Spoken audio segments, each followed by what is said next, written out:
Welcome back, everyone, to Season 9 of DBDLeague. This is the second day of weekend number 4. And maybe you're already sitting here for 90 minutes because we are a little bit late on schedule. That's because of some reschedules in the background. But more than ever, we are happy to present to you 2 best of 3s for this amazing day. We hope everywhere is the sun shining.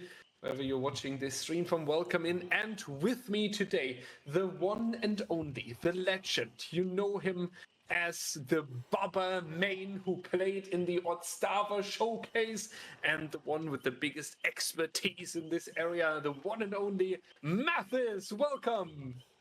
Yo. Just kidding. Hello everybody, Dobra Pajalavat, and welcome on this lovely Sunday evening. At least where Guy and my parties are from. Or to everybody, a good morning, good evening, good afternoon, good night, maybe even, depending on where you're from in the world. Yes, 2 best of 3 of what Daya has already teased. The first one that Daya and I are going to be casting is going to be between 0Practice and Team Sinners. And the one later on will also be casted by Daya, but no longer by me.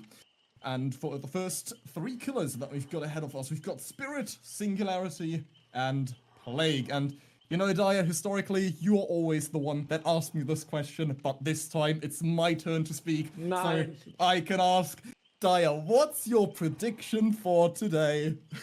Well, this is mean in 2 ways. First of all, we haven't talked about the killers yet, so I could get a deep knowledge throughout the campfire chat, and second, that I'm being in the difficult position. Honestly, I will predict based on my heart. It will be a prediction of love, and this prediction of love goes towards Sinners, because Sinners had a very, very rough start in Season 9. Yeah. We got to talk about it in a second, but they basically lost every of the 3 games so far. So I hope they can use weekend number 4 to get into the season, to throw themselves in a better place considering the standings, because I feel like they have the potential and they should be somewhere up there. So I'll say 2-1, however, to Sinners, because I feel like 0Practice is a very strong team. They know a lot, especially on Spirit and Singularity, our sets for today. So I'll go 2-1 for Sinners. What is your prediction? You know, before we talk about my prediction, I'm going to give you a bit of context and all the lovely viewers we've got in chat today also with 0Practice and Sinners. So, as you said, we are now on the 4th weekend, so not many left to go, or we are nearing the middle of the season, in fact. And so far there have only been 3 weekends in the past, and historically speaking, with the 2 teams that we've got today, and Spirit and Singularity is the one that I've prepared data on at first. So, 0Practice, to sum it up, they have, what I find interesting about the Spirit pick is 0Practice themselves have never banned Spirit, and they've also never been a pick on either for either teams that they've played with. So we've never seen them play it, we've never seen them ban it, so this is going to be really interesting coming from them. However, on Singularity, we have seen at least 1 amazing Survivor performance by them, which was against, let me find it real quick, it was against Ariandel, where 0Practice have been able to full stage Ariandel's killer, I believe it was Bobo, and on the other hand, their killer side managed to get a 9-stage result, so almost double, or more than doubling the results that their opponents were able to get. And it did also look like a 4K2 for a long time in that game. Sinners, on the other hand, we have only seen very, very unsuccessful games versus Singularity. We've seen Eternal pick Singularity against Sinners, where we saw Nightlight 4K on 2 generators, and we, Jason, representing Team Sinners, was only able to 3-stage. So, I see why 0Practice ended up picking this killer, as it is one of their strengths, and arguably one of Sinner's weaknesses. And with Spirit, it's sort of an out-of-pocket pick. We haven't seen much of it. We have seen Sinners pick Spirit against Eternal, where we, Jason, was still able to 4K on 0 gens, but Zaka had already 4K'd on 3 at that point. So, it was over the moment Eternal had popped 3 generators into this game. So it's really difficult to say. With Spirit, we haven't seen 0Practice play it yet. Maybe that is one of their core weaknesses that has gone a bit under the radar so far in this season. So it's going to be really interesting to see them play on it. but with Singularity, I'm going to have to be tremendously biased towards 0Practice, as they have shown an amazing survivor performance, as well as a very confident side on their killer. So yeah, prediction-wise, I don't think that Spirit is going to be a weakness of 0Practice, especially that they have Tree Trick on the roster.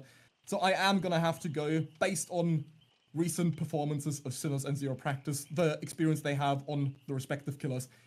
This is looking like a 2-0 for 0Practice for me also. Still, leaving you quite concerned about Sinners. That's something we talked about before. Daya, what about their position on the overall table so far?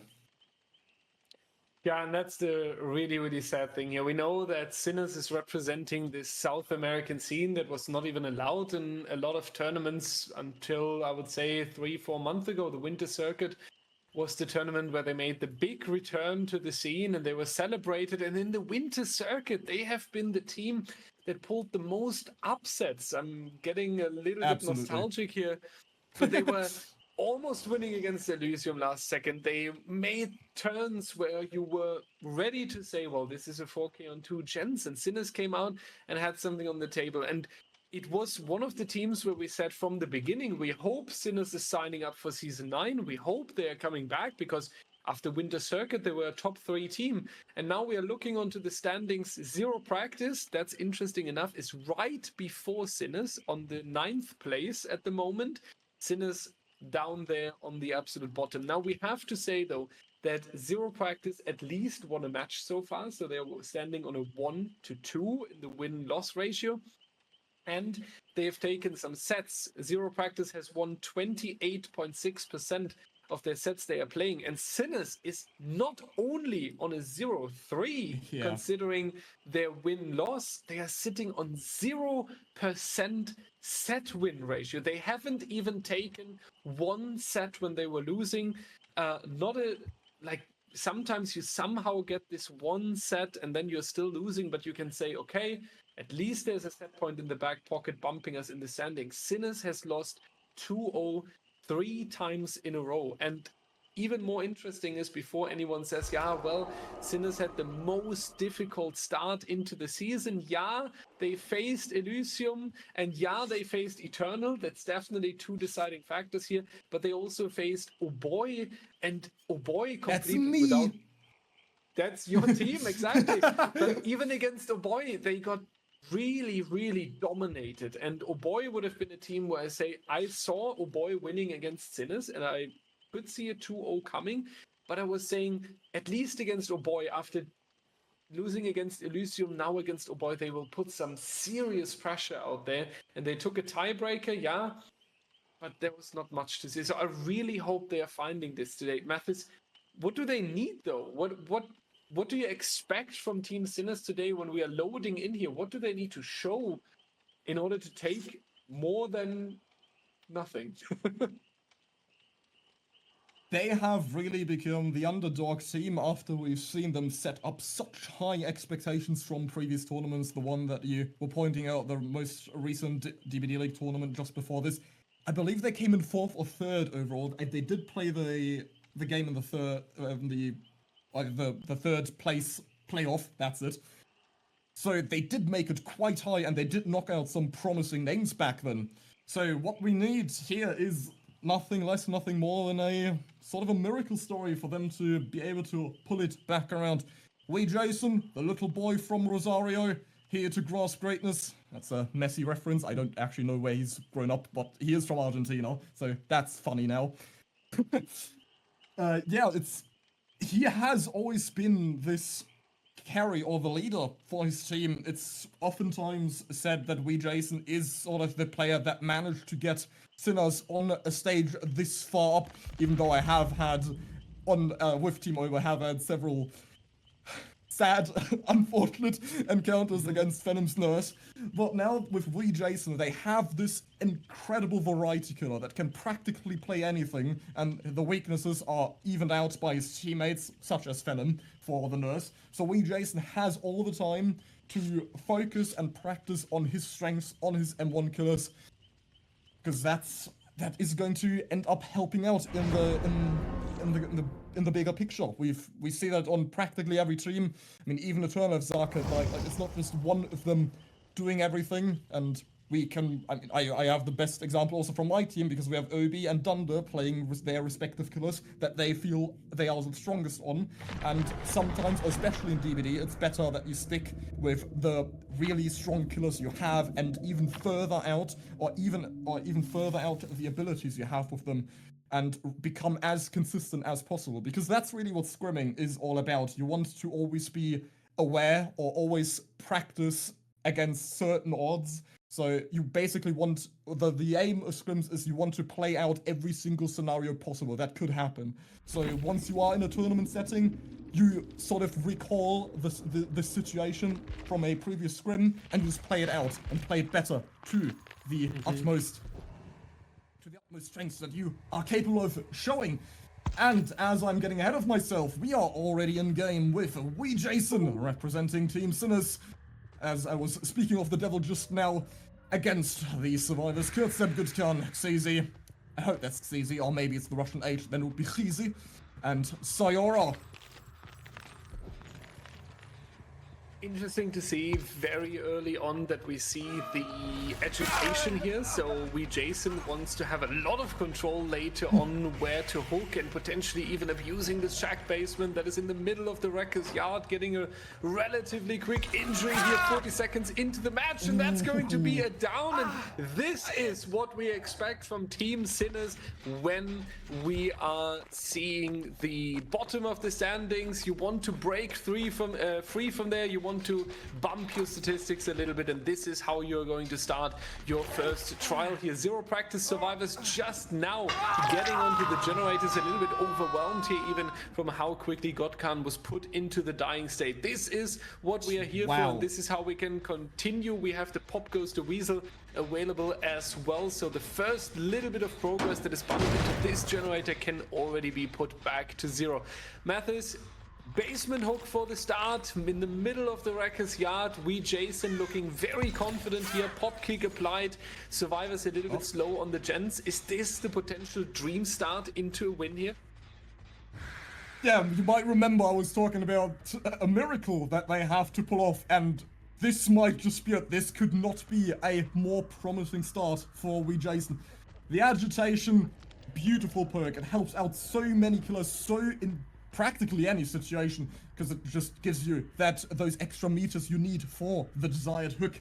Pain rest not allowed, so it's not going to be, that's not going to be up for debate. But the basement hook, so early into the game, that was a ridiculously quick down that he was able to pull off on Good Gun. Also a very, very experienced Russian 1v1 player. Good Gun, quite well known in his community, and that's also an injure that he managed to get right after. Right with the first phase after getting the hook, or the real first offensive phase he did. And yeah, not a single gen popped yet. Gutkan has about 35 seconds left on the hook. They're most likely going to pre-drop this shack pallet here to get some extra distance. No, Cyro's just gonna go with this bounce landing. Doses managed to get clean. It is going to have to be a trade, and Gutkan makes it out unscathed for now. He does have quite important anti-tunnel on his kit. The decisive strike is going to help out tremendously. Gutkan just trying to get as much distance as possible. Hopefully dying in a promising spot for DS. He does have at least 2 tiles nearby. Doesn't miss it, thankfully. But only has a... Oh, this is only a double window. He does manage to get the live here into the corner. It's all about winning this fill-up pallet now. Or he might even lose him. Nah, he's right back on him. Thinking for a second, maybe Jason is happily just taking out the DS and then tunneling later on, but not going to happen, because you really have these 2 stages here and you want to proceed it into the elimination early on. However, 0Practice, without any practice, getting 3 generators out of the way here, that is still surprising. I remember just at the beginning of the game, we were seeing how the survivors were hopping onto the gens when the first down came through, so they definitely proved their efficiency here, and as soon as the first hook stage came in, they were really, really punishing Jason for their tunnel out. However, we're going straight back into the basement here. Agitation doing a lot of work for us. Pop goes the Weasel coming out again, and now it starts to be a very, very difficult decision with that sloppy Butcher. I will pronounce it like that just for the YouTube comments. No! Going to be the injured survivor here, almost being found. Jason doesn't want to take the chase a little bit longer though, but they have the difficult decision ahead of us. Do they want to go for a reset that takes a little bit longer, or do they throw themselves in with even more risk? Ace is now going to face the injury as well, so the entire 0Practice team being injured here. This is the potential for a snowball maybe. Great recovery. They were not supposed to get that out that quickly. Believe me, Jason was caught a bit off guard there. Both of them make it out really far also. Jason does have a closely knit connection of a 3-gen here in this corner. Clifford trying to do something with the crouch, and it manages to succeed also. Clifford with the crouch, it does sometimes reset the cycle of sounds that you make, and he was taking advantage of it perfectly. When Jason gets a bit lost, he's back also listening, but no, this time Jason's gonna pretend like he has the tracking out on with the spirit phase. It hits straight on the back of David. He goes down, but there's a cute little perk that he's got to counteract the slugging that the way Jason is up to. And Killstep seems to be ignored on the ground, so he will be able to pick himself back up in a timely manner, as neither Xazy or Sayora will be spotted anywhere on the map. Jason is going to decide to phase right back. No, finds scratch marks, gets confused by them. Sayori manages to get the pickup before Killstep picks himself. So that Unbreakable is going to be saved for now. And Killstep makes it a bit further with that recovered Sprinkler Splash, and also manages to get the perfect drop off the pallet too. Didn't get the stun, but he will be safe for now. As Killstep has to play another 50-50 on the pallet. Do I crouch or do I vault? Jason just going to phase around, secures down, and that is going to be 5th quick stage of the game, 3rd individual on the board, and it doesn't look like our survivors have been able to put or exert any pressure with these generators, as they do have the 3-gen to combat here.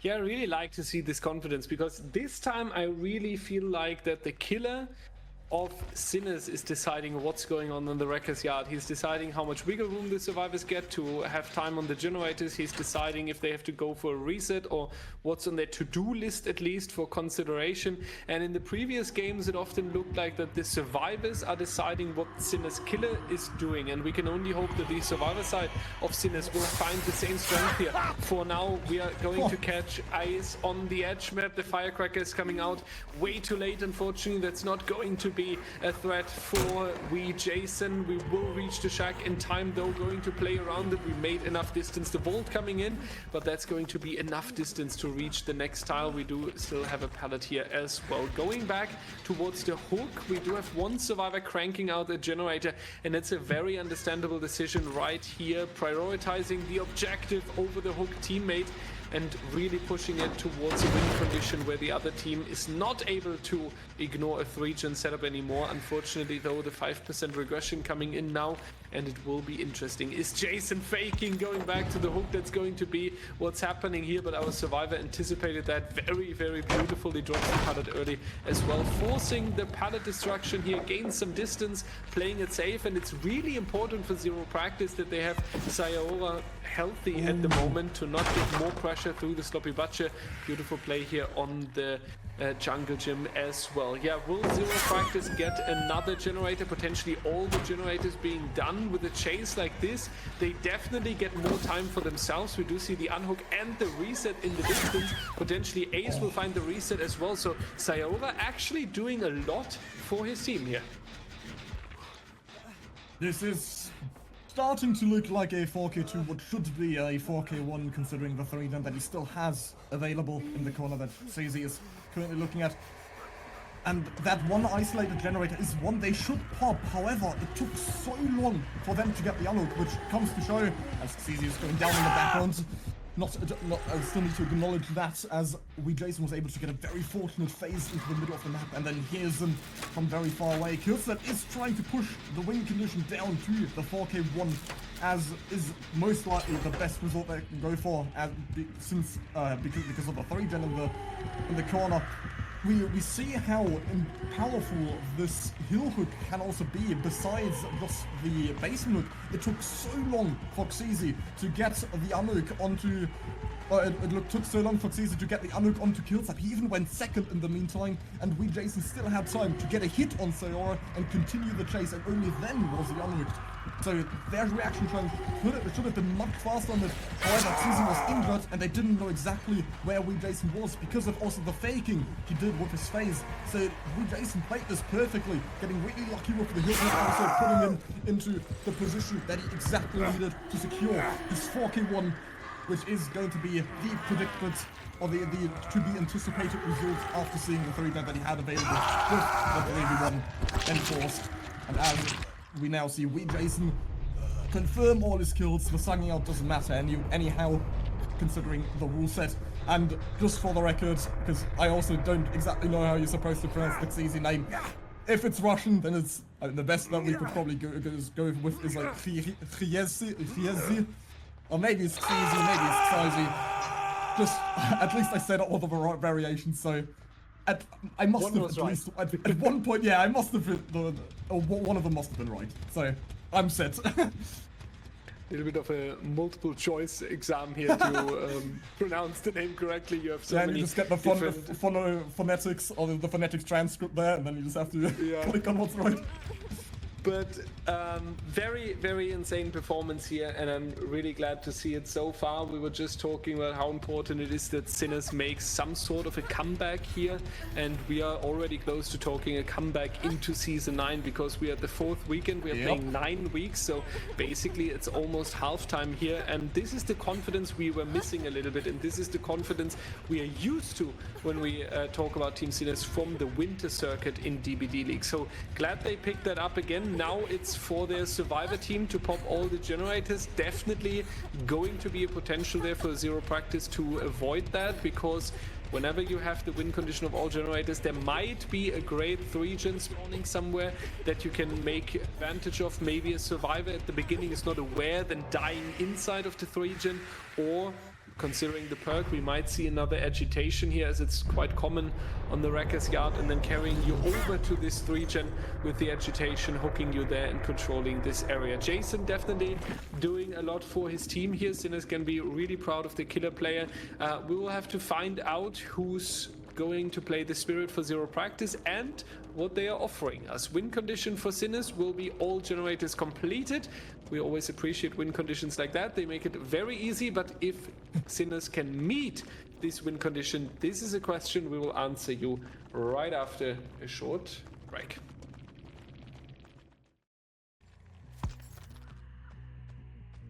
Ding ding ding! We are back to round 2 between 0Practice and Sinners. We've now got the tree trick for representing 0Practice on the killer side against our 4 survivors for Team Sinners. Bucky, Jason, Sweet Child, and Vinny, one of their most solid rosters, the one that we've most likely seen the most consistently. Tree Trick is immediately going to eat some wood due to a perfectly timed pallet drop by Vinny. Tree Trick will also be immediately forced to leave the chase, as he was no longer in a promising position to continue carrying on in this chase. Wouldn't have gotten a hit early against this survivor.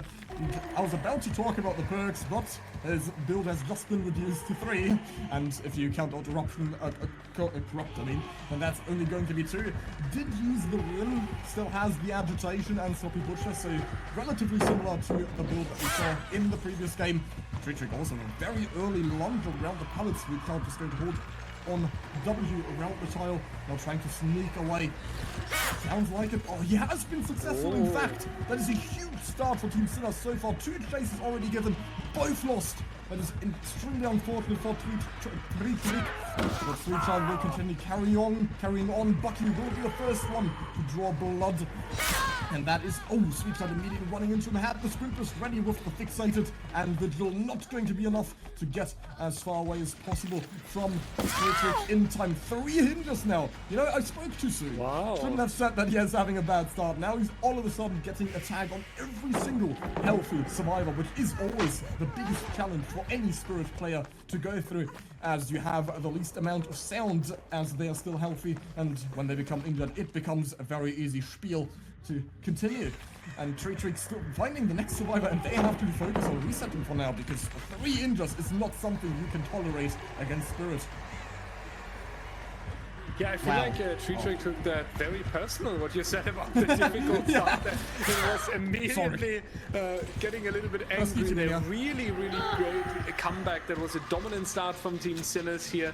They are taking care of the injuries. That obviously takes some time here, so 2 survivors are just busy resetting each other. That's going to cut down the generator progress. We only see 1 survivor working on a gen. They might get that completed if Trick is not phasing towards the right objective here. Sloppy Butcher definitely doing a lot of work for him right here. Corrupt, as you mentioned, expired, Ruin being gone as well. So we have our Pop Goes the Weasel, Sloppy Butcher Spirit here. Interesting to see that we are not opting to go with the agitation on the Wrecker's Yard. Is it going to be a risky playing 0Practice killer here? Is Trick going to try keep the injuries split? We will find out now. He is deciding for the tunnel out, though. Sweet Child will just face himself in the difficult situation. We will see a little bit of an endurance effect now that's going to be expired as well. So the next hit is just going to put them down. And since we have this massive orientation around the sprint burst, there's not going to be any entire tunnel resource. That means second hook stage very soon. 1 generator so far. 0Practice definitely on a comeback here. Trick is providing us with the perfect example of why it is so important to have a decent hook positioning. We saw incredible hooks from Jason in the previous game, where we had a very early base hook and then also a hill hook later on in the game, which managed to secure second stage on 2 survivors, 1 at the start and 1 mid-game. Trick now has to fight through this disadvantage, as he's not been able to set up these amazing hook placements.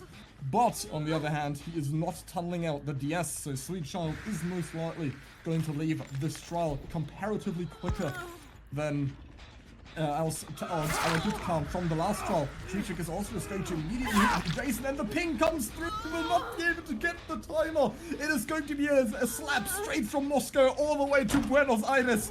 And we see Weedbex on the ground. Vinny makes it through somehow. Doesn't get body blocked, but that is 2 downs for 1 person unhooked. So that's 3 people incapacitated now from doing generators, and I just hope that Bucky is... Oh, there we go, speak of the devil, popping one very soon as Sweet Child is on a run for his life and manages to the killer. Trick, yes, not Wee Jason, manages to juke Wee Jason on the pallet, also manages to make it so much further. That's easily going to be a double reset. That is a huge comeback for Team Sinners after they've wasted so many resources on that. But Trick manages to land directly in Sweet Child's face, and that is going to be the first elimination of the trial as they get a full reset.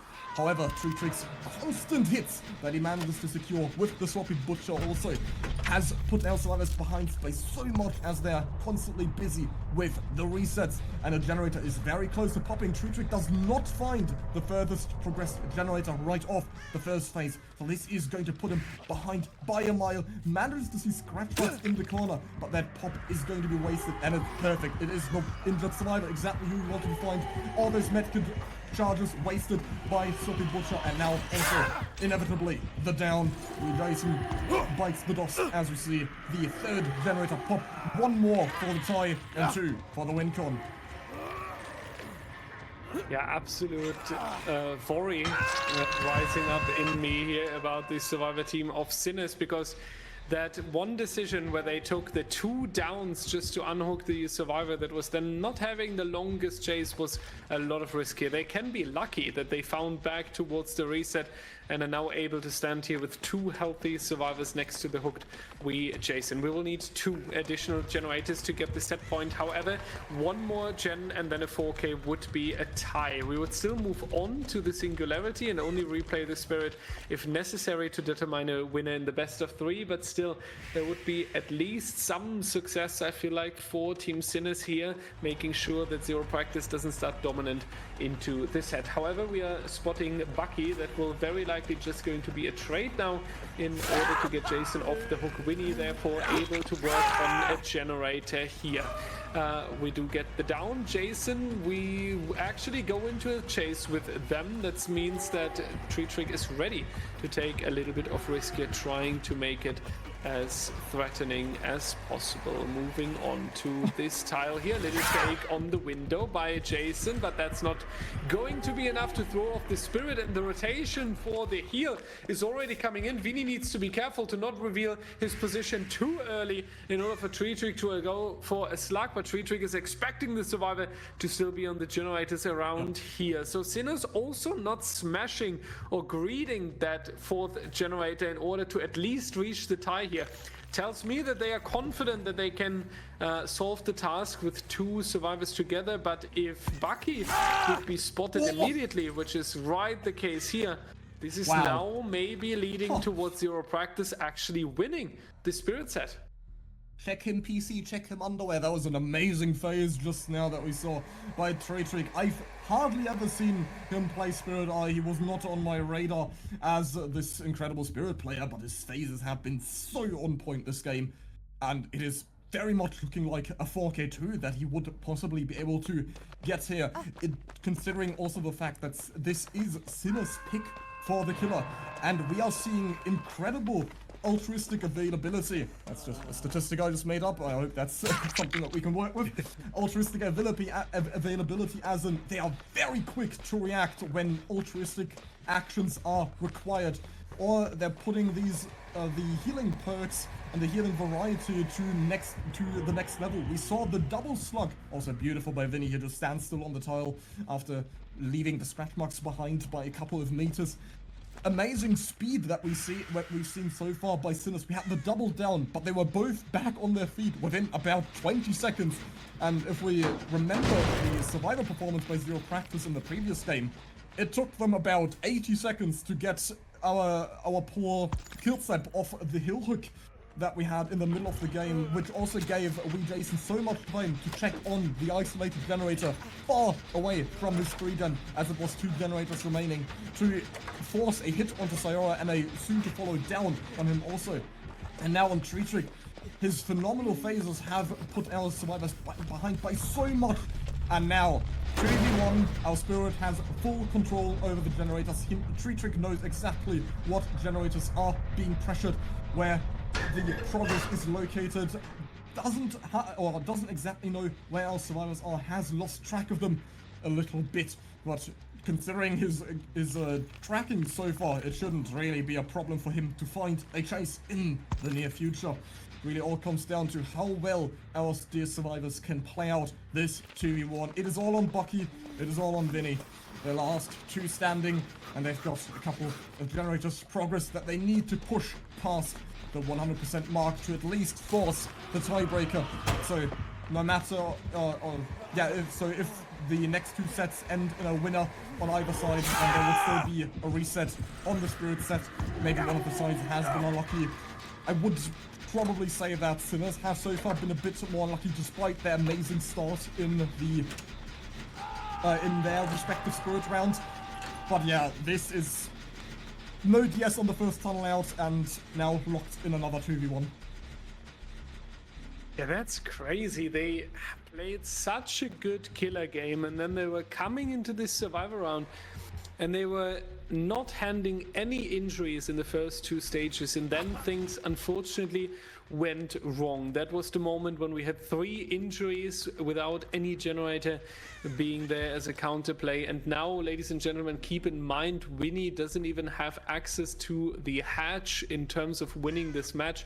The first win condition is the completion of the generators, and we have seen 4 generators being completed by the survivor team of 0Practice. Therefore, Winnie either getting a generator before the teammate is dying on hook, and then the hatch is being closed, or pulling the survivor one more time, as Mathis labeled this as altruistic availability. They are already on it straight again. Trick, however, just found the gen Winnie was working on, so going for a little bit of a regression there. We do see a second wind coming in, so that is going to be the healing onto Bucky very soon. The question is, will he be able to run long enough in order for second wind to pop off? The answer is very likely yes, because Winnie is now going to be in the chase. So Bucky could potentially heal, then going back towards the generator, but Set generator is on 60 to 65% here, so Winnie will need to pull an absolute fantastic chase, and also Trick being aware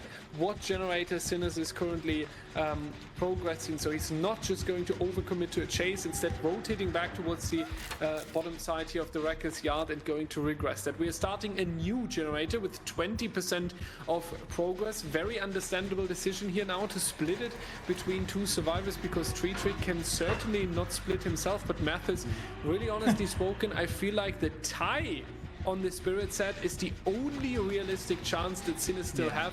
Completing all generators is rather impossible, except Trick disconnecting or something. Well, yeah, it's a 2v1. Realistic outcome, it's a 4K. There is no way any survivor team could realistically come back from that with a against a high mobility killer such as Spirit. If it was an M1 killer that doesn't have any mobility, then that's still possible. Nice fake there. Oh, he's stuck by the life, and he does not manage to get it. That's the strength that we see when a killer stands, or when the Spirit stands still on a pallet or window. Because if you vault, then either you get stuck, or if you wrap around, you can't vault it back into the killer. So yeah, I also have to take back my statement I made about the luck, I just realized, because we had a hill hook, a basement hook, and a basically unbreakable 3-gen, and I don't see a 3-gen that Trick really has to defend, despite the fact he's known as practically the king of 3-genning whenever you see his killer performance. He's in a really good spot now, as both survivors are injured with the sloppy butcher, so if he manages to find quick downs on Vinny, and Bucky manages to hit the first, but it's all about this. Does he make it back in time, or does Bucky pop the generator? The deja vu 5% might just come in clutch. It's all about whether or not our dear killer will be able to make the face back, and it doesn't look like it. The deja vu! No! The deja vu streak! The 5% made the difference. Unbelievable. Nah. He threaded the needle. It is going to be a tie on Spirit, which means we are definitely seeing Blake today. Absolutely. So how it works now, ladies and gentlemen, in the past we would have replayed the Spirit set until we have a winner. We're not doing that anymore, because we heard from our viewers and our own staff team in the background that consistently watching Ghostface on Larry's, because that was the often a very, very tight killer. It's getting too stale, too boring, so we're moving on. And you're gonna have the 1% now... that says, but I love Ghostface. Yeah, the 1%, but unfortunately not more. Yeah, and we also have a lot of Spirit haters in the community, I feel like, so people will be very happy. We are moving on basically like nothing happened. It was a 0-0 still, and we are now going to see the Singularity and then the Plague. And in case Singularity and or Plague are not going to lead us to a 2-0 winner, then we will come back later on to the Wrecker's Yard and play the Spirit in opposite order from now. So this time it would be Trick then starting on the Wrecker's Yard. Yeah, there was a very interesting set. I do still feel though that Sinners is going to take a little bit more damage here, because they definitely set themselves up for a nice win condition, really feeling like this is the confidence they were looking for, considering the difficult standing in the league right now, then kinda losing the momentum on the survivor side and giving them up. Onto Singularity, Mathis, you said though, I remember that there is a lot of expertise in terms of Singularity when looking towards one of the teams. Who do you see as the favorite there? Yeah, to go back on what I pointed out at the beginning on the campfire chat, this is going to be 0Practice's pick now as Spirit. That the set that we've just spectated was Sinner's pick. So we are now going into 0Practice's Singularity, which they picked previously against Ariandel, where we saw, I think, oh yeah, it must have been also Tree Trick, whose Singularity managed to stack up 9 stages against Ariandel, which for a long time looked like as if it could have been a 4K on 2 generators, but our survivors of Team Ariandel were somehow able to get one fresh person. I think it was Hardwell out of the gate. And on the other side, Ariandel's killer, Bobozavra, was only able to get 4 stages against 0Practice. They had a phenomenal survivor performance, with 2 survivors having 2 stages each, and all the others escaping very confidently through the gate. And so far, we've also seen Eternal pick Singularity against Sinners, which is also the only Singularity set we saw on Team Sinner's side, where Nightlight was able to 4K on 2 generators, and we Jason only managed to get 3 stages in total. Also, another little known fact, Calamity also banned Singularity when they had to play against 0Practice relatively early on, so they knew that Tree Trick had something off his sleeve, that he was of a high caliber, and they did not want to risk going into a Singularity set against 0Practice, the killer that we are about to see. Tree Trick, once again, who has quite the experienced Singularity based on the results that I have just explained. So, as I said, once again, I am, when we talk about predictions, I am still going to be quite lenient towards 0Practice, as they have shown incredible results on this killer. But we also saw a 4K won by Jason just now, where he previously was only able to get a 4K 0, still respectable, quite the high result against Eternal, but in this case, if he had gotten another 4K 0, it would have been the win, and he wasn't able to pull that off against 0Practice, so these survivors still have lots and lots to show, considering also the perfect start that Sinners, or that Jason on the killer had in his Spirit game. They were still able to pull through and at least enforce the 4K on 1 in the 3-gen that they were hardly able to pop. And then Tree Trick on the killer side just managed to get the tie condition despite many odds against him. The only lucky aspect of that game was he didn't tunnel out the S at the start. Thank you, first of all, for this very, very deep insight into the we don't need to go on Singularity break and because we're loading into the next one. Yeah, we are not needing a break, ladies and gentlemen. Shout out also to Sinners in 0Practice here for being so fast. Absolutely. This is always a major concern for everyone. The waiting time, we are trying to be as fast as we can, but we also need to give the players a little bit of time to discuss the next strategy, to load into the lobbies. And as you know, with Dead by Daylight, it's not always very easy, and a lot of lobbies are crashing. Sometimes you're loading in with 3 people, but it seems to all be on our side today. The teams are, the game is as well, and therefore we could say we are basically opening this best of 3, because the Spirit set doesn't really come in clutch so far, since it was a clean tie. We are happy to watch Tree Trick playing once again, just with a great Spirit performance now on the Singularity, and especially Singularity on the Dead Saloon is something that is so intense, because you have such a great overview. The map, especially in the center, is quite open with this huge street. On the other hand, you have the houses section and the main building that grants you a little bit of safety there. So a really nice pick from our rule committee for the Singularity here as well. Bucky hiding in the bush, trying to not get found early on, and that seems to be successful so far, because Tree Trick also found the first survivor he wants to go and chase with, and that's going to be Sweet Child. The action is starting on the Dead Saloon. Green Singularity going to bump the pallet out really fast, and the first teleport coming in as well. That should be enough time for Sweet Child, considering that he's going to break the wall. The pallet, though, is not in reach. That's going to be the first injury of the game. Immediately going after that, we have no further exhaustion anymore, because the sprinklers has been already taken, but Tree Trick now going on another camera here and trying to move towards it. There's going to be a teleport now onto the main building. Second injury coming out, so Tree Trick starting off with some nice pressure being spread here. Yeah, and when we talk about the add-ons, it's basically a double buff for his ability. One extends duration, and the other gives him haste whenever he goes into overclock. So it is just going to help him out for his ability. Singularity, personally a killer I don't think ever played against in comp. Haven't had much, many opportunities to play in any tournament. Sweetchild will be the first one to draw blood. So, interesting base here by Rejason running into the killer, then going for a spin. That's going to be 2 injures and 1 slug at 4 generators remaining. So yeah, as I was saying, with I've never played against this killer myself in a competitive setting, so my game sense is going to be incredible. But I tried absorbing as much info as I could from my teammates whenever they spoke about this killer, as they have had plenty of experience playing against it on the tournament, and as Obi is also a fairly known player for this with this killer. Bucky will be sniped by one of the cameras behind the scaffold, or hangmans, whatever you want to call it. If tries to land a shot onto our killer, will profit from the 5% haste he gets from his teleport to get a bit closer into the middle of the map. Goes back to the hook, and yeah, so far 4 generators remaining.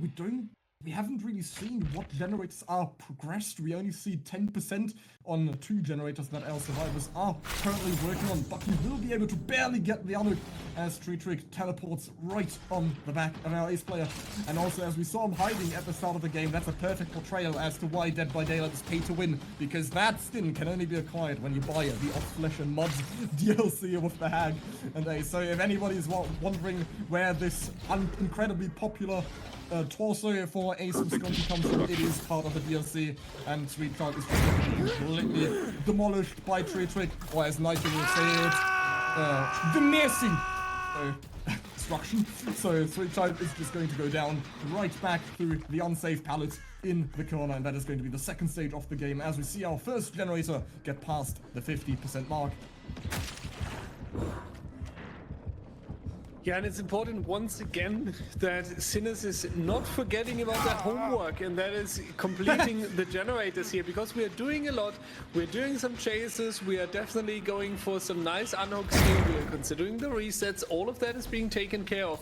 But looking onto the bottom left corner, I do see that one survivor is 20% away, 20 seconds away from the elimination, and only 1 generator has been completed so far. And this was also the issue that we have seen in the spirit set on the Wrecker's Yard. They were trying to do a lot. They were even doubling on an unhook, them being both on the floor, and not considering that the gens need to find the completion here. Therefore, second generator, really good news. Sweetchild on an absolute run here, and this chase needs to be relatively long. However, that will be difficult. You have to sacrifice the Shack Pallet right away to get some distance and to go for a run a little bit longer here. The question is it going to be enough? Do you get anywhere? The windmill, yes, you're reaching over here. However, that's also going to be a difficult task. We're dropping the pallet, the potential body block coming in now. Winnie doing an absolute W here for the teammate Mathis. Will that be enough is the question. Sweetchild makes a tremendous amount of distance here, and he is also aware of the camera. He's crouching behind the big cactus here in the corner. Trick was expecting to make a pass, so he didn't commit to the camera teleport there, but he does manage to get him. Oh, on the second try, and that is a grab of the Adam right through the window. Sweetchild is going to bite the dust on 2 generators remaining, and I doubt we have much progress on any of the other generators, because they've popped all the generators that they've prepared in the early game, as we're now entering the middle stage of the game. 3v1 N4s, Vinny's still on the ground, so that's 2 survivors incapacitated as one's dying, and only 2 would be in a position to do 2 generators here. And we are is the only one currently committing to it, and Bucky is just trying to get his boldness stats up, as he knows he's probably not going to get much chase here, and I need my blood points, man. So he's going to try to get his 1k. No, of course not. But he might just be found in this. Hide and seek, everybody. That's again, pay to win. What is this? the shirt once again coming into us. Jason will be found on lane and Trick off the snipe off the camera. He's been very nimble with his ability so far in the game with the camera control. Also manages to get another shot onto Trick, and here we see the strength of the add-ons. The 5% haste coming in clutch once more, and we've also seen the duration do a lot in this trial, because the duration add-on might just be the difference between lunging into a pallet and immediately breaking it, or barely not making it. So it really comes in clutch in chases in a lot of scenarios. We now see the 5th stage acquired finally. Bucky will be the only one yet to be downed, or yet to be put down on the ground. As we see, Jason on the hook. 2 of the survivors are not yet spotted by our Singularity player, but Trick will be able to find the unhook, will not be able to interrupt it, so it is going to be a clean trade by Bucky. Only very softly, because only NM1, that is quite tremendous considering the ping, as this is right from Russia all the way down to Argentina and the countries surrounding it in South America. So it's this, considering the ping, trades are basically impossible if the killer knows you're there, because you're always going to go down. There's no way you can, even if you're coming from further away, there's no way you both get out alive. Yeah, what's realistic here in this situation? That's the question for Team Sinners. Bucky definitely being in a difficult spot. He was just about to say we have 3 survivors scattered out on the Deadlock Salonia, but unfortunately Bucky not making it very far. Our Jason, also injured, is not really far away from the downed location, so that might be a little bit of a risk they're taking there as well. I do believe that Winnie is able to complete that 4th generator right there. Now it would be important though to get that final generator done, putting the responsibility onto 0Practice to at least get outs here, or even taking a few stages yourself. We are working a little bit with the EMP here, and Vinny definitely going to be in the responsible position to go for the unhook, since he is the healthy survivor. Jason is rotating towards the houses section, more safe against the Singularity, because you won't have that many locations where you can place the cameras in not that much line of sight. We do take another EMP for the time when the Singularity is trying to guard the generator. Very smart move here, but in a very good timing. Trick is now coming back, finding the perfect moment when Bucky is being unhooked, and now we do see once again the... Oh, that's going to be a grab, and that was not what we wanted to see here. The plan was to have a quick vault into the deep wound status effect and running a little bit longer. Unfortunately, the medium vault ends into a grab, and therefore a very quick rehook, and this quick rehook allows Trick to pressure the generator over here that Jason is trying to complete at the moment. Winnie immediately rotating though, once again on the altruistic action, being really fast here, and the EMP that Winnie has picked up earlier really doing a lot here, because Trick will now not be able to go back and tunnel out Bucky. That was a huge denial there by Team Sinners. Instead, he is now forced to follow the survivor over here in the gallows area, and that's going to cost potentially a lot of time. We are having 1 pallet available, faking the teleportation onto the survivor, only going for that right now. We have another pallet here, relatively strong on this high loop that we also know from the Macmillan maps, and is it going to be enough for Jason to go for a run? A little bit getting greedy here, especially considering the ping, but he does manage to drop that early, and the team in the background, Bucky and Winnie, now able to not only fully reset but also pressure the generators once more here. So Sinners with some fantastic plays in the recent 2 minutes, definitely putting a lot for themselves up and potentially able to smash through the final gen here. We haven't seen much support by the survivors either for the chases here, so it's impressive that especially what Jason just pulled off in the corner. That was perfectly timed practically. That's any person that loves chasing against Doctor or 1v1ing him knows how satisfying it is when you manage to barely make it the way Jason did in the corner. So that was perfectly played. Bucky unfortunately now running into a barrel. PewDiePie was right 10 years ago. It's the barrels, and is going to take the first. Anyone who recognizes that is a G. Anyway, we see 2 survivors now doubling the generator. It's very close to popping even, but we see Trick coming in last second. They have definitely improved tremendously from their Eternal game, because if this was still Eternal 1 generator ago, this would have already ended in a 4-play, and they're still fighting with only 1 generator remaining. We see 2 survivors injured, and it is a 3v1, but they have tremendous pressure on this generator. It is I believe it even got to the 90% mark there as Trick managed to interrupt. And we have another one here, close to 70%. Winnie with the bags here, disrespecting, taking off the manages to get the vault. Barely will take the M1, but wasn't the BM enough to get him agitated and commit to this chase. No, it is not. Trick will turn around, tries to interrupt this generator, but that is incredible. And adrenaline even on Wee Jason, that is 3 survivors still standing at all generators top.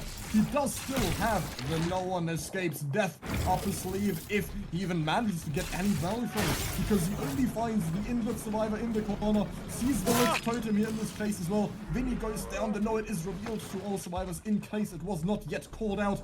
And it's only up to Wee Jason and Bucky if they manage to escape through the skates, because I don't think anything better than a 2-man escape with Wee Jason and Bucky could possibly be achieved here, as we see Bucky just gunning it and Wee Jason staying on half, but that would be too close for comfort to the killer. And yes, it is going to be the 2-man escape, a huge improvement from their previous game, and considering the result that Tariq was able to get in the previous games as well. Actually, I believe, yeah, he got a 9-stage last time, and this was this a 9-stage as well? 9-stage, 2-stage and 1-stage out, yeah. Well, rinse and repeat then, but this time more fresh hooks. Absolutely. I feel like the 2 minutes that we have seen there where they were going for this EMP play, making sure that he cannot return to Bucky, tunneling him out. Then this great run, I believe it was Winnie or Jason who did it, really doing a lot as well. And all these seconds that you're gaining there, 20 seconds here, 30 seconds there, denying the killer to go back towards the hook immediately, and then automatically Trick being in the difficult position. Do I teleport back towards the hook, try to pressure, but I really lose a lot of time here, or do I follow the other person? And this is what I mean, this is what I'm expecting from Sinners since the Winter Circuit, that they are trying to pressure the killer and that they are the deciding factor of what's happening in the game. Very often so far in Season 9 this didn't work out, so this was a very, very wonderful trial from them, because this is the old confidence, and basically Sinners telling the killer, well, you might have a game plan, but we are not giving you a chance to execute it. Therefore, ladies and gentlemen, we will flip the sides. We are very interested in seeing if 0Practice can go with 8 stages on the Dead Dog Saloon, or going to have 10 or more stages on themselves, and therefore Sinners taking it. We will see you, ladies and gentlemen, in just a moment.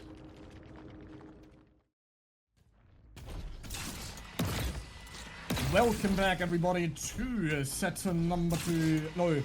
game number 2 of set number 2. That's where we are currently.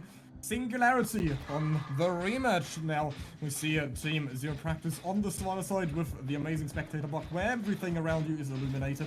It does look pretty, at least. It's like the flower boots in Terraria. You just walk and there's flowers and really growing in your path. It's perfect. Just appreciate it for now. There's life to the dead bushes on this map. Anyway, we've got Wee Jason back on the kill.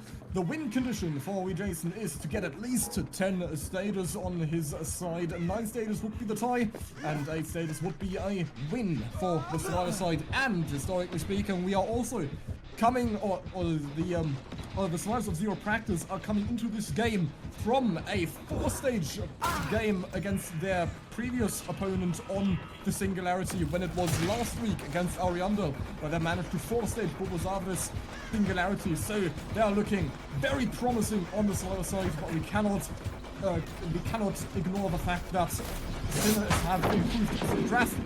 What was that 0 ping moment? Hello, this is supposed to be 300. We cannot ignore the amazing performance that we saw by Sinners on the Survivor side, where they managed to also 9-stage the killer of Team 0Practice after they had been forked on 2 generators by Nightlight last time they had to play against Singularity.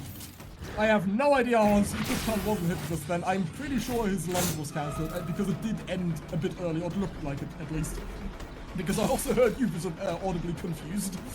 Yeah, the pallet is sadly not up any longer, so Killshot will not be able to use it, and he is most likely going to go for the class. First blood, for some reason, goes for the stun, even though, of course, he's just going to be able to walk right through it. Killshot will be injured and makes it back to main. And this main, usually known as the very, very abusable tile here, going to cause a lot of time loss usually on the killers. And is that the time again? Will we have another zero ping moment? He could have swung for that. I Yeah, would have absolutely. 300 ping, you can try, but maybe he's getting a little bit unsure based on what happens in front of the main building. That's going to be the stuff right here once again. I swear to God, Killzep is sitting on the roof of the behavior headquarters right now, drinking a little cocktail, and meanwhile just casually playing his survivor game right here. That is crazy what's going on right here. We are running. We Jason from Team Sinners on this absolute unsafe filler pallet. Left and right, we're losing so much time, and eventually it's going to come to an end. But what was that, ladies and gentlemen? An absolute run by Killzep here. A W for Team 0Practice, and that is the first hook stage of the game for what's very likely the second completed generator in the game as well. Therefore, not looking good at all. Remember what Mathis explained when we loaded into the match. We need 10 stages here on the side of the killer, and 3 generators are now finding its completion. Killzep also 50 seconds away from only hitting the second hook stage. The camera is not being successful here at all because the survivors have spread across different locations here. Yeah, really crazy to see that from the 0Practice team. Perfect timing on the unhook as well. Already pressuring the generator in the distance. Mathis, if we would need a tutorial on how to play against the Singularity, then 0Practice is definitely going to be the role model team to go for that. They might even go stronger than their record against Bubazapa from last weekend with the 5 stages here. We do see that Killzep is going to find the application of the camera here, but it's not going to be any teleport just yet. That's only going to come out now. There's the balanced landing. Also, the perks are currently falling together with the gameplay of the survivors here, and all of that creates a really difficult challenge for Jason. Goodcard coming in last second as well. This survivor team is on an absolute run right now. And that's how you support. Hell yeah, Goodcard. That was perfect timing. Was ready with the EMG and took the hit. Barely managed to squeeze in between Jason and Killzep. Manages to get another hit, and this is looking like it could be a 5-gen run here by Killzep, and all he's doing is running around the Rosie on top of main. Seems like Jason will not be able to really commit to this any longer. Tries to utilize his camera so he doesn't have to walk. Oh, and there's the Hail Mary. The slam dunk by Jason manages to put Killzep on the ground. You see Sayar with another EMP ready. They have so far been using this special item much more frequently than the side of Team Sinners. Or it didn't really occur to me that they use it consistently in Chase. Killzep, however, is going to go down, descend down to the basement. But in my opinion, they could just let him sit and just pop the gens, because all they have to do is 2 left. And there's 3 survivors still remaining in the trial, and Jason has to constantly combat this urge to go back and check on the basement, because someone might just run in and go for the save, and they go over for the people save on this as well. Unbelievable. Jason will be healed immediately and makes it out of the basement easily. We still have Goodcard down in the basement, expecting Jason to commit further down and just take the hook onto Goodcard. We're most likely going to see another gen pop. Goodcard managed to waste quite a lot of time in the basement there. That down should have occurred much easier. So maybe Jason didn't know exactly at first which locker he entered. Sayar now on a run, wants to get away from the camera, but there's just one looking at him from every conceivable angle, and therefore Sayar will not be able to avoid the teleportation. Slipstream sees the other, makes it back down to the basement. Never mind, just going to pick out the EMP and BM a little bit, showing I'm not afraid of entering your house. Might not just go down yet. They could just let Goodcard hang, and it is actually looking very similar to the result they had in the previous game, or in their first Singularity game against Ariandel, where we had 2 survivors, 2 staying, and then it was a 4-man out. And they're setting this up as well now. Yeah, they're trying once again here, and they have done so much. I was saying a little bit like, why are they saving Killzep necessarily with the for the people here, because they could have just gone for the full pressure onto the generators. But the good news is that we are going to see more and more pressure from the Survivor team. 2 minutes of hang time here as well. We do see an injury right here onto the back of the Survivor. Meanwhile, a perfectly timed unhook once again going at the perfect moment into the basement here, trying to make sure that they are all staying as a team together. We have 4 injured Survivors, so they need to be a little bit careful here. On the other hand, so they are not allowing any terms of snowball. Their teleport coming out onto the main building. That's going to be the balanced landing here. So beautifully planning also with what Survivor is taking which location and which generator, so they can make the most usage out of their perk. That's going to be Cursive now going down, and that will be the elimination coming through. But the team tripling in the background on the other generator. They are on 75%, and if Jason is not slugging, then he will definitely lose this generator. Will we see the teleport that we need? That's going to be the question. Jason, you need to teleport right now. Why is he not coming over here? How is he not realizing that the generator is going to find the completion? This is now going to be a lot of Survivors that are able to work on the doors there. And keep in mind, ladies and gentlemen, if one fresh hook escapes, the other one dies, we would have 9 stages, but only on 3 individual Survivors, meaning that 0Practice would take the win here, because 0Practice had 4 individual Survivors hooked, and I'm not entirely sure if Jason is aware of this. A little bit of difference in the win conditions right here, but we have 3 Survivors standing anyway, so we are looking towards a lot more than 3 stages out of the door. That's going to be Sayova and Chase, Goodkan and Suzy escaping through the door, and that seals the deal. That's going to be the set point towards 0Practice here, taking the 1-0 just as Mathis predicted, and that's going to push us forward into the plague set. And we're gonna come out with an old meme, but there has been the very, very known tree trick with his 3-gen strategy, and I feel like Plague on Suffocation Pit is a map and a killer where you can really, really take advantage of that. Yeah, Kurzab and we, Jason, having fun on the merry-go-round, they called me, and just going in circles over and over. And as good football fan will say, it's no longer 0-0. So yeah, we finally got our first set point in favor of 0Practice. However, since we did tie on Spirit, what Dai has already pointed out, we will advance to the tiebreaker set. Mrs. Plague, the stronger Darius, will be our killer. That might just put Team Sinners down by another 0-2 loss. If 0Practice pull through and Tree Traker manages to secure his 7th-gen right from the get-go and manages to block off as much progress as possible. Really depends on what we are going to see in the upcoming match. It is still all possible, and if Sinners manage to win in the upcoming set, then we will go right back to Spirit until a winner is found on that set that has been tied. So we will be right back after a short break. Everybody stay tuned for the Plague set.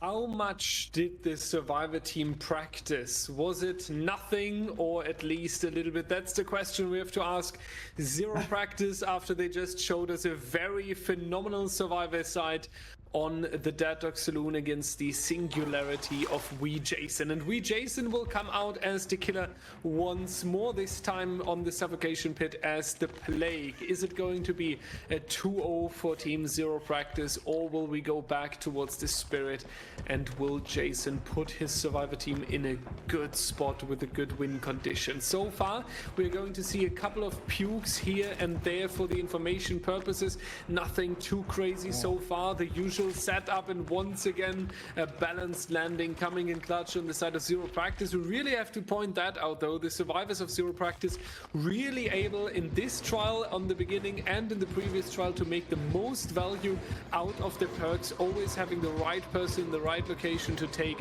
all the advantage. Kurzap going to take the vault here, but not in time, unfortunately going to take the infection there, but we're at least removing the Hex Totem in the distance. Now going into the crown crouch to prevent the infection from coming through too quickly. Very smart play there by 0Practice as well. Moving around this pallet, the pallet is now infected, so dropping it would add the infection on the survivor as well, and that's just going to be the M1 and then going to take the little bit of distance. But will that be enough? Folks, a little bit worried about the ping here, but Jason surprisingly late on that M1. That's not going to hit anyone right here. Ruin is still standing because we only removed the Undying, but knowing 0Practice, I also wouldn't be surprised if they get rid of the Hex Totem anytime soon here. You know, Dyer, I'm one of those people that have a fruit basket in their flat, okay? And I bought 4 apples yesterday, and I just took a glance past my monitor, and I see 2 are missing. And then I look at Jason's off add-ons. You know, he could have asked. I would have given them to him, but my man just took them. And I'm short 2 apples. Anyway, he gets the down onto Xayzia, whom I've also just been a father's test.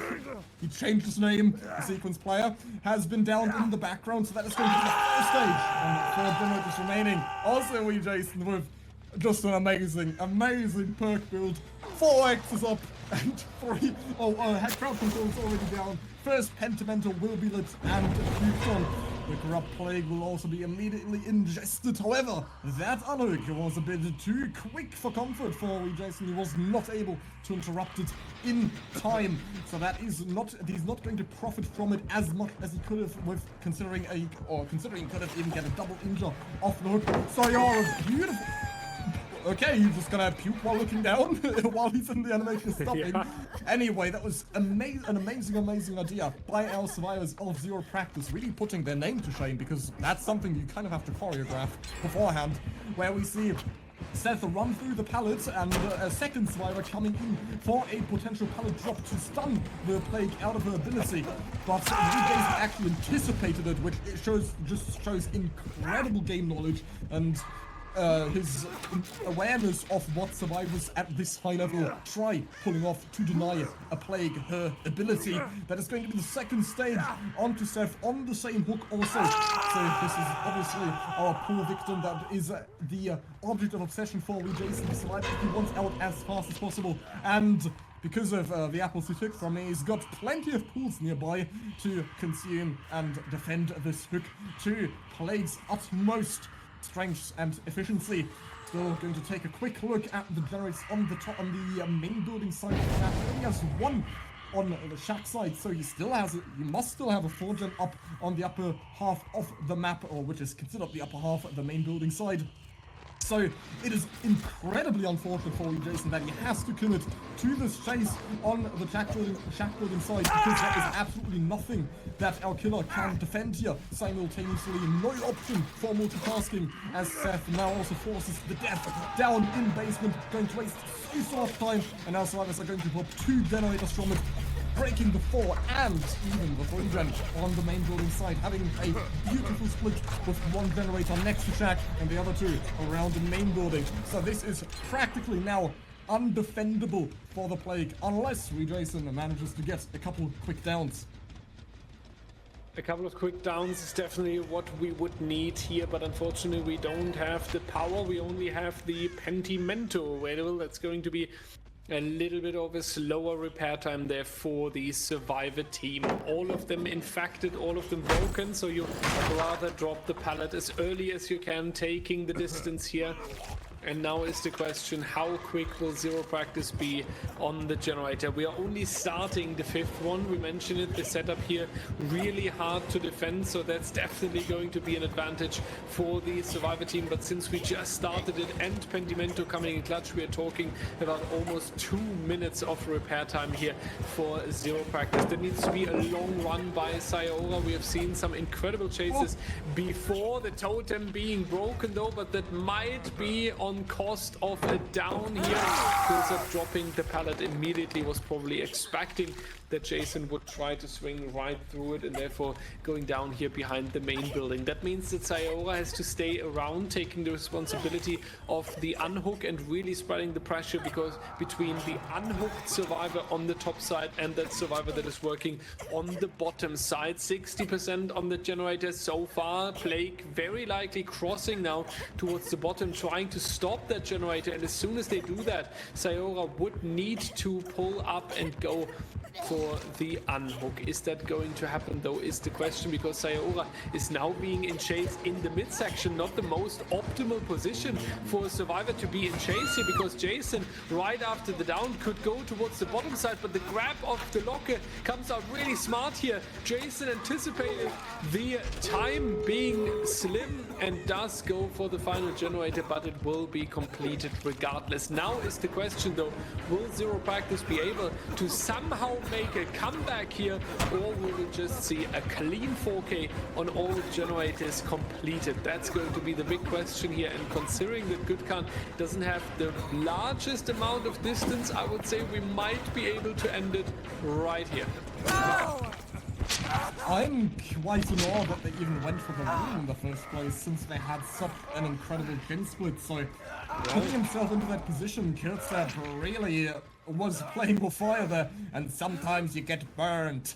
So that is going to be the 4K on 0 generators remaining, despite the fact our killer Wee Jason only had 5 stages up until this point. Manages to completely turn it around with his Hex build. Board are completely stacked out. And yeah, it's all about finding Sayora now, who might have crawled on Hatcher in the meantime, but Jason is obviously going to make it over in time. And if the bleed out does occur, it's not going to matter, as it's all about, or the win con is all about the gen pops. It could only be a difference in the fresh hooks, as Sayora has not been hooked yet. But it's very, very rare that it even comes down to that, and it's mostly about the gen pops. So our survivors putting or prioritizing the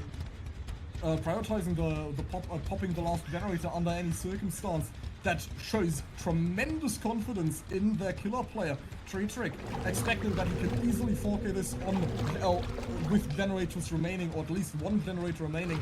With Jason taking a sip here. Hydrate everybody if you're watching this. This is your hydrate check. Take a sip of water, everybody. Don't die while watching, please, even though it's so exciting. But we still care for your health. Yeah, Jason just going to stay on the hook here. We see Sayora still... Oh, he is in the corner, yeah, actually. So Jason might see him, but it doesn't seem like he is interested in trying to go for it. He has the flip-flop though. So, maybe if the pickup does come through, that could be a hatch escape if it's poorly timed. Sayora is crawling over. He's getting closer and closer. The suspense is rising. If Jason picks and Gutkan dies simultaneously, the stun is going to last or outlast the hatch spawn animation, or the animation of Gutkan dying. But it seems like he might have to pick him, or he might just get unlucky and not get the hatch kit, but instead picks. Oh, this couldn't be closer. Dia, hold me. This is going to be a really, really tough challenge right here, Sayora. On the right location. Jason is on the location. Who's going to be the stronger one? But that's going to be the pickup just in time, though. The wiggle coming out is dropping her again.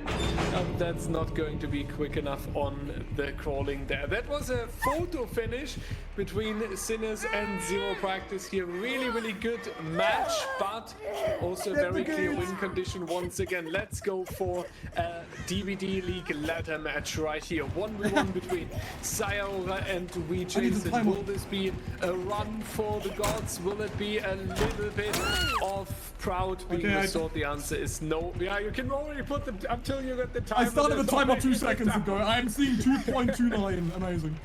Unfortunately, we don't really require a timer for this short chase, but good attempt. Anyway, yeah, that means that Sinners needs a stage out of the door here. 0Practice on the survivor side needs a stage out of the door. I feel like this is an achievement for Team Sinners here, that's for sure. On the other hand, it's still doable though to get an out on the suffocation pit. Yeah, you know, I also find it quite funny how Jason started respecting pallets against Kurtzap, as he realized quite early on my guy must be on exit lag premium. Being able to get the drops and the stuns in time consistently. So Jason therefore played with a bunch of respect around the pallet. Also, I was just corrected in the background, that wasn't Ruin they cleansed, that was Penty. So obviously that's something you have to get rid of. And Ruin was still up at the end, so could have been able to tell it by that. So yeah, 4K with yeah, 0 generators remaining, which is not the expected result we had for 0Practice, as they did have a very, very confident early and mid game, but it all fell apart in the middle as they prioritized, in the later stages of the game, as they prioritized the generator pop over any of their teammates. So that's where the altruistic availability failed for team 0Practice, and it is now all up to Sinnoh's survivor side. Will they finally win the first set even to begin with, and will they be able to turn this entire matchup around? You will all see so after a quick break. See ya in a couple minutes.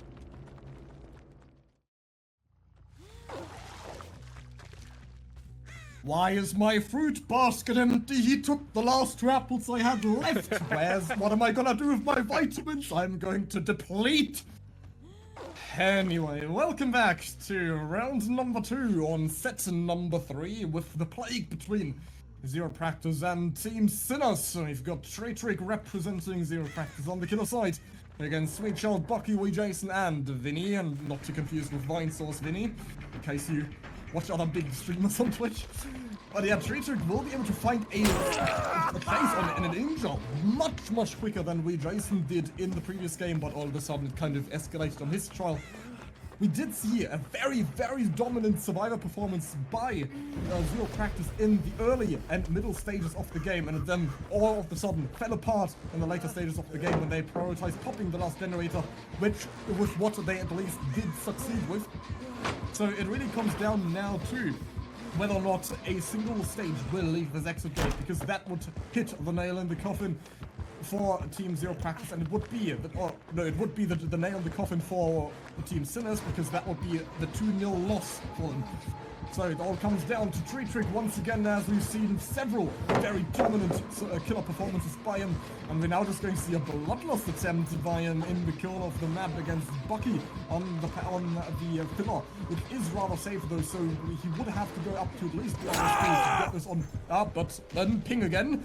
So Bucky is going to be the first one to bite the dust. We have a survivor crouched nearby for the flashlight / pallet save. It is of course going to be our prime Juker Wee Jason from Argentina on Team Sinners, who will however be infected, and that is just going to give Trick more hits in the start the trial. It's also just going to go for the M1 to get rid of Wee Jason for as far as possible from the pick, so he gets this early pick in a safe position around main building. But we have a third survivor leaky nearby. That is 3 survivors not working on generators. Vinny, the only person that's got the progress in sight.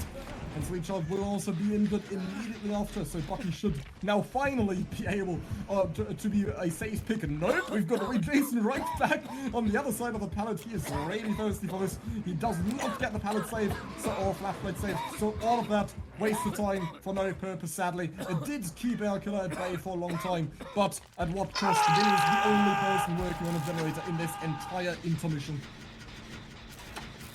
And we do have a lot of progress here on the shack gen. Once again, I was just pointing out we do need a little bit of progress on the survivor side here, because we do have a lot of pressure. We do have some injuries, some hook stages, and on the side of the generators, it's still looking relatively chill.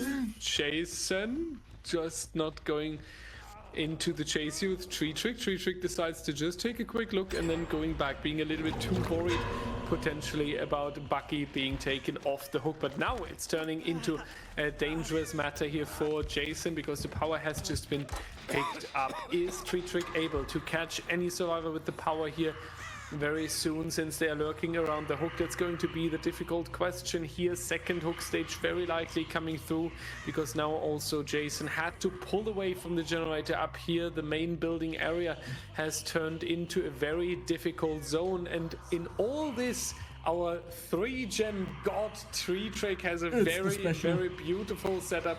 So that's really what he's liking to see, and therefore feeling very confident right here. Second hook stage is on Bucky now, so we are 50 seconds away from the elimination. Just a little bit of gen progress here, but Mathis, that doesn't look too dangerous so far. Yeah, I'm a bit puzzled as well looking at the gen progression. That's something I explained on when the first hook occurred, because they put so many resources on the line for the save onto Bucky. They really did not want this hook to come through, but it inevitably did, as Trick was able to force both Jason and Sweetchild away from the downed Bucky, which also just gave him another 2 Thanatophobia stacks in the meantime. So it even exerted some extra slowdown pressure onto our dear Vinny, who's the only person so far that has any objective points. Besides now also Sweetchild on the generator. That Thanatophobia going to make the bar appear red, but if it's only 1 stack, then it's quite placebo, and it really only pops off once all 4 survivors are injured. Vinny gets the second generator popped finally. But this is a 1v3 on 3 generators left, and Trick has 4 generators accessible on the main building side. 3 right immediately surrounding the main building. So if Trick really wanted to, he could just chill on top and just wait for a survivor to make a mistake and then get another hook up top. But it seems like he's just going to go around, puke, force our survivors off the generators, and if he gets lucky, collect some Thanatophobia stacks. Trick really making sure that no one is in any of these corner gens, because these 2 gens left and right of main are realistically the only ones they could be working on in they have to play this much more sneaky now. They don't want to be spotted on either of these generators, and main is just way too open and right in the middle of Trick's route that he is trying to control. We do find finally a second survivor, our first survivor after Bucky has perished, and it is going to be Vinny, our survivor that is going to hit infection, or the broken, never mind, he's going to go right back to Sweetchild, who's most likely going to have to sacrifice Shack on it now. Trick connects the chase back to Vinny, who is just spotted on top of the hill, who will have to sacrifice another very strong pallet for his survival. And now it already comes down to if Trick manages to get 1 down, will that start the snowballing process, or is that just going to grant our survivors a window of opportunity to pop a generator on the main building side, breaking this 3-gen, as we see Sweetchild getting ready to at least put it down to the 2 generator left mark. Yeah, that's a difficult position here for Sinners again, because I feel like the generator we've just seen them work on, that was not on the top side where we're talking about the main building, so they haven't used the time to actually tackle the 3-gen setup that Trick is having here up there. I have seen in the background, our staff team said Trick is in his natural habitat right here with his 3-gen setup, and this is really something I can sign here, because Trick is known for defending 3-gens, sometimes overextending the defense of a 3-gen and not finding the right moment when it's time to let go and just chase down 1 survivor. But we can tell Trick is feeling very, very comfortable up here. You have a beautiful 3-gen. Earlier, the hook inside of it, though, was something that Sinners really, really had as a mistake in the game plan here. And therefore, it's not fair to just say that Trick is blessed with RNG or something. It was the Survivor team allowing him to pressure this 3-gen for more than 2 minutes while progressing the Survivor all the way into elimination here. So that's going to be a deciding factor here as well. And it's also important that Jason is on said main building inside of the 3-gen, and with a lot of infection progress, now even fully broken. So if that survivor is going down right here next to the 3-gen, the Trick is defending, then we might even talk about an early finish here on the suffocation pit. We are running around, nice fake on the pallet there. Trick getting a little bit too motivated considering his 3-gen setup. Will he be able to put Jason onto the ground? The answer is no for now, but now it's going to be the down, and that's a hook right inside of the 3-gen, and that is so perfect. Trick can camp the hook, he can keep an eye on the 3 generators. Sinners would need to pull an absolute miracle here to go for one of these generators without handing out more hook stages, especially considering that all of their survivors are broken here. So Sinners is just kind of digging their own grave here.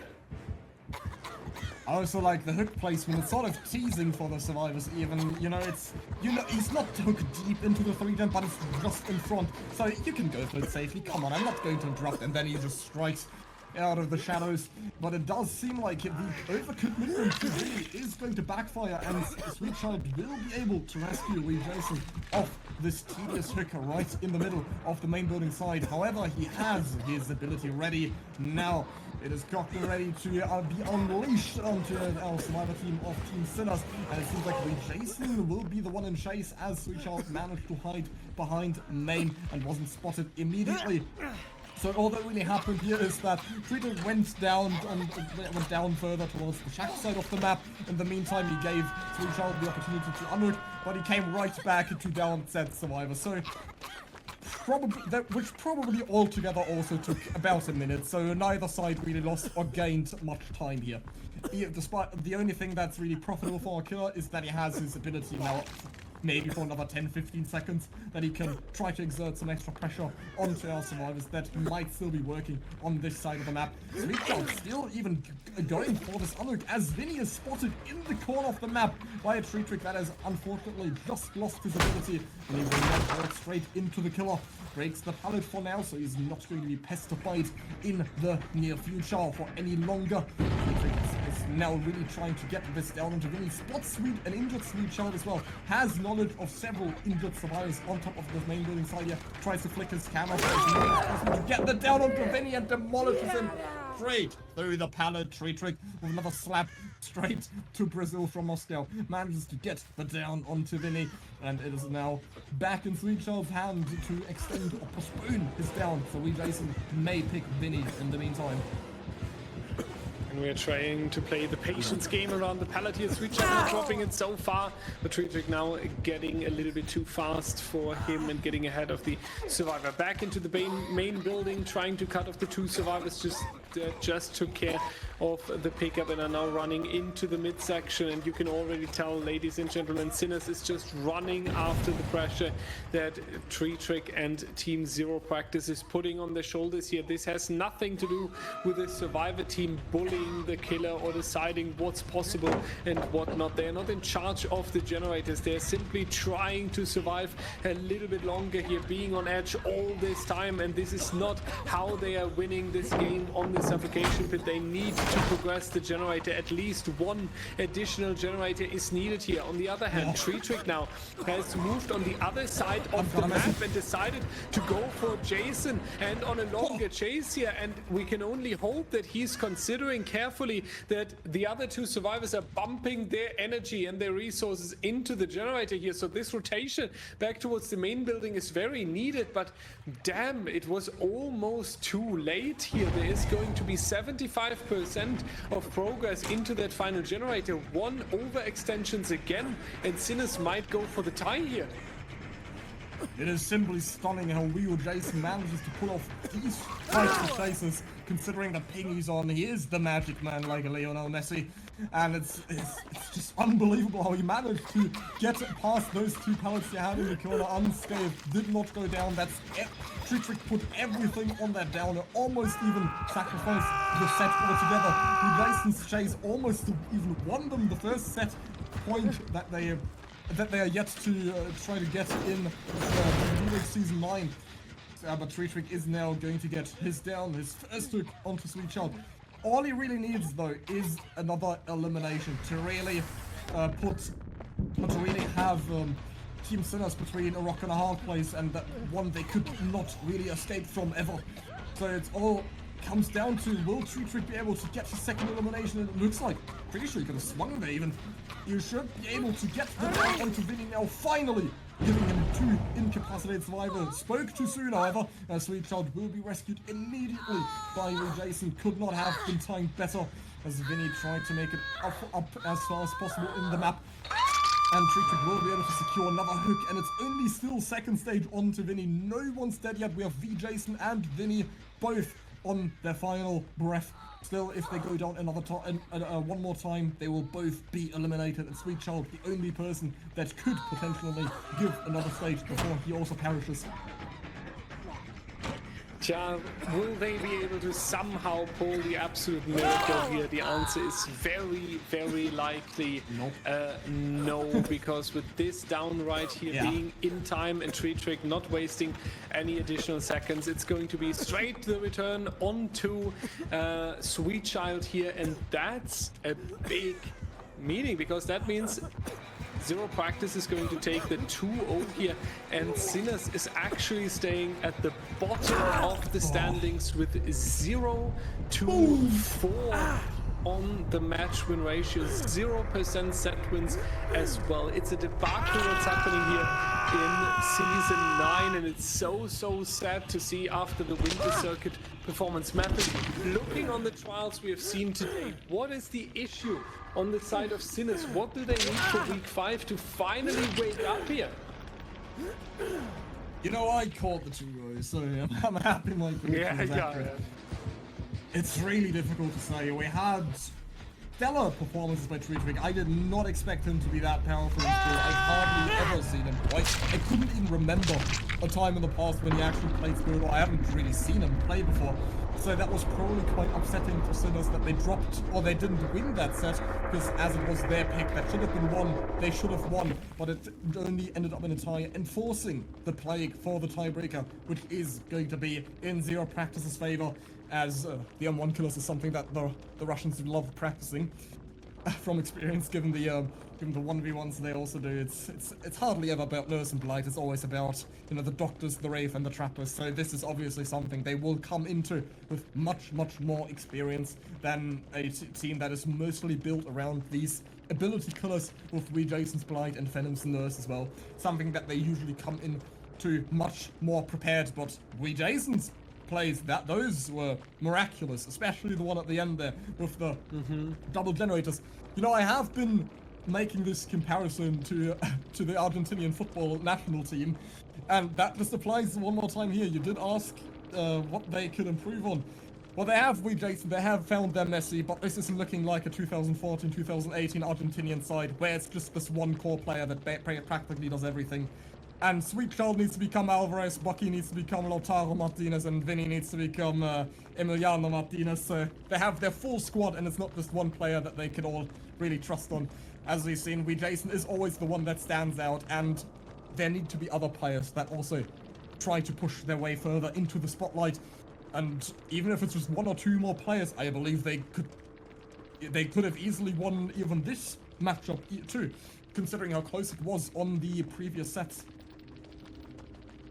Yeah, and I feel like these sparkling moments that you mentioned, where Jason is really showing up and showing us that they are able to take insane chases and they have this individual skill. I feel like this is something we need to see throughout the entire roster. And right now, this is something I see on the side of 0Practice. We have seen wonderful chases earlier from Tree Trick as a killer, being really strong on the killer side, and then Good Khan taking it. Then comes the Kill Zap in, takes over basically, also runs for 2.5 minutes.